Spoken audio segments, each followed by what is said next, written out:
sa mga batang manunood. Ispina, andito na si Tanggol. At si Bubbles. Halika, puntahan natin. Bubbles, pinahanga mo ko sa galing mo.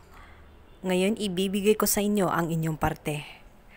200,000 para sa iyo, Bubbles. Hindi ako madamot.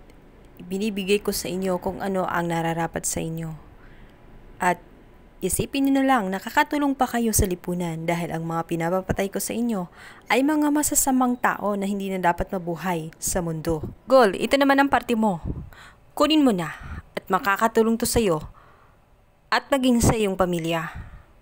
Hindi mo ito basta-basta makikita sa labas kahit magtrabaho ka pa ng 1 taon. Kaya kunin mo na, malaking tulong ito sa iyo. Huwag na, Chip, hindi na kailangan. Tanggol, kunin mo na. Sayang yan. Yan lang talaga sa una.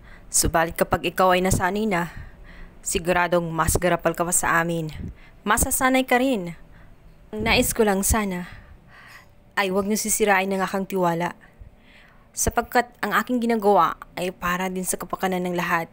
Ang lahat ng pera na kikitain na makukuha natin ay paghahati-hatian natin at makikinabang din maging ang mga nasa preso.